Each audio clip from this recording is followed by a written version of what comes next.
Hello everyone, तो here it is. आज मैं आपके साथ शेयर कर रहा हूं अपना सैलरी स्लिप। देर नहीं करते हैं, ये जो पेज देख रहे हैं दोस्तों मेरा, यही है मेरा सैलरी स्लिप।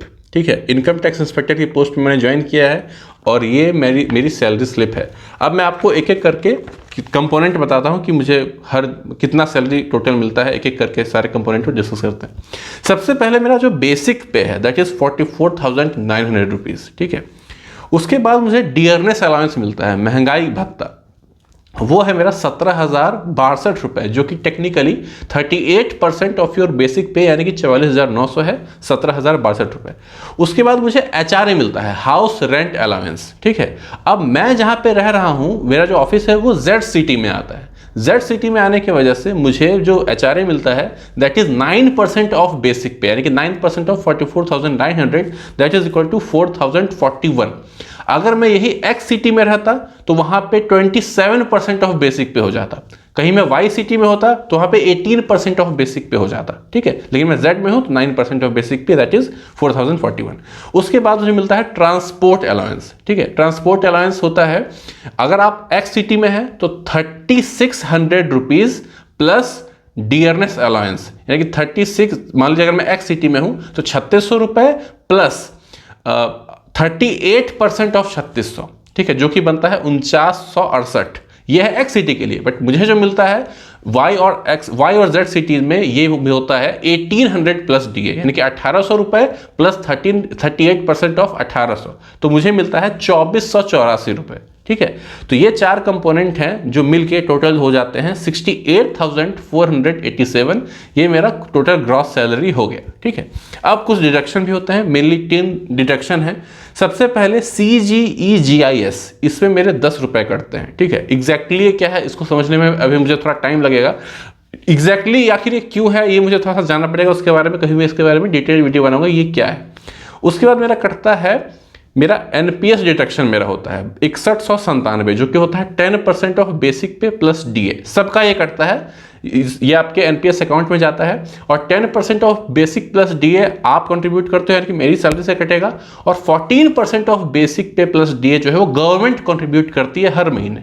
लाइक मान लीजिए कि मेरे तनख्वाह से 10 रुपया मान लीजिए कटा तो गवर्नमेंट जो है वो 14 रुपये देगी। टोटल 24 रुपये मेरे NPS अकाउंट में हर महीना जमा होता जाएगा। ठीक है, इसके अलावा एक और डिडक्शन है, वो हमारे यूनियन का डिडक्शन है, that is non government recovery. हाँ, हमारा एक यूनियन है, उसके लिए हर महीने हम लोग मेरा 180 रुपया कटता है। यानी कि टोटल अगर मैं 6210 रुपये प्लस 6197 रुपये प्लस 180 रुपये टोटल अगर मैं घटा दूं अपना ग्रॉस सैलरी जो था मेरा 68,487 में से, तो जो मेरा नेट सैलरी इन हैंड मुझे मिलता है that is 62,100 in hand salary मिली फिलहाल है। अब मैं हूं Z सिटी में, इसलिए मुझे इतना सैलरी मिलता है। अगर यही मैं X सिटी में पोस्टेड होता तो मुझे सैलरी यहाँ अभी जितनी मुझे मिल रही है उससे तकरीबन 10,500 रुपये ज़्यादा मिलती। ठीक है, टोटल सब कुछ मिला के मैं बता रहा हूँ कि 10,500 रुपये ज़्यादा मिलती। लेकिन ऐसा नहीं है कि 10,500 बहुत ज़्यादा रकम है। अगर मैं Z सिटी में हूँ तो यहाँ पे खर्च भी बहुत कम है। लाइक अभी मैं जहाँ पे रह रहा हूँ, जैसे फ्लैट में रह रहा हूँ, यही फ्लैट अगर मैं दिल्ली में या मुंबई में लेना चाहूँ तो मतलब बहुत ही महंगा पड़ता है। अगर मुझे यहाँ 100 रुपये का ये मिल रहा है तो शायद वहाँ पे 200 रुपये का, 250 रुपये का, 300 रुपये तक का मिल सकता है। इस हद तक वहाँ महंगा है। ठीक है, तो इसीलिए जो आपको कम पैसे मिलते हैं Z सिटी में या X में ज़्यादा मिलते हैं तो काफ़ी हद तक कॉम्पेंसेट हो जाता है, लेकिन स्टिल देखने में अच्छा लगता है तो हम लोग ज़्यादा अट्रैक्ट होते हैं X सिटी की सैलरी से। ठीक है, इसके अलावा दोस्तों बहुत लोगों का कन्फ्यूजन ये होता है कि मोबाइल बिल्स और पेट्रोल बिल्स, तो उसके बारे में भी कन्फ्यूजन में क्लियर कर देता हूँ।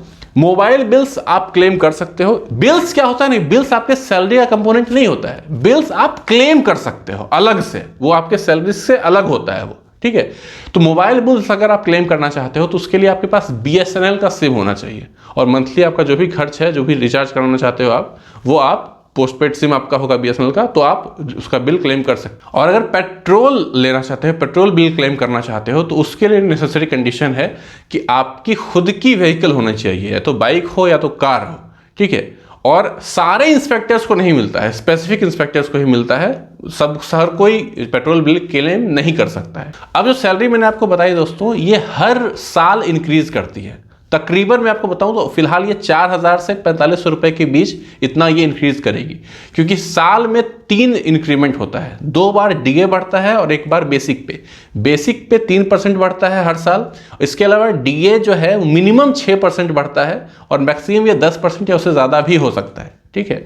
तो टोटल हम लोग कह लें तो 10% ऑफ बेसिक पे जो है वो हर साल तकरीबन सैलरी आपकी बढ़ती है, अगर आप इनकम टैक्स इंस्पेक्टर की पोस्ट पे हो या फिर 4600 ग्रेड पे की किसी भी पोस्ट पे हो। तो दोस्तों आई होप कि इस वीडियो को देखने के बाद आपको थोड़ी मोटिवेशन मिली हो, क्योंकि अल्टीमेटली हम लोग जो नौकरी करते हैं दोस्तों, चाहे वो सरकार के लिए करें या किसी प्राइवेट फर्म के लिए करें या कंपनी के लिए करें, सैलरी ही वो चीज़ होती है जिसके लिए हम लोग नौकरी करते हैं। हम लोग चाहते हैं कि हमें अच्छी सैलरी मिले, ज़्यादा सैलरी मिले, तो ऑब्वियसली मोटिवेशन के लिए जो सैलरी एक बहुत ही सिग्निफिकेंट कंपोनेंट है होता है, मैं समझ सकता हूँ इस चीज़ को, और इसीलिए मैं आपके लिए वीडियो लेके आया। हालांकि अभी मेरे लिए बिल्कुल अप्रोप्रिएट नहीं है शायद ये बनाना, लेकिन अगर आपको मोटिवेशन मिलती है तो उसके लिए सब कुछ माफ़ है, ठीक है। सारा ब्लेम लेने के लिए मैं तैयार हूँ। तो फिलहाल एनीवेज बहुत ही जल्दी मिलते हैं अगले वीडियो में, जिसमें कुछ और बात करेंगे प्रिपरेशन के रिगार्डिंग या फिर कुछ और ऐसी चीज़ें जिससे कि आपको और मोटिवेशन मिले।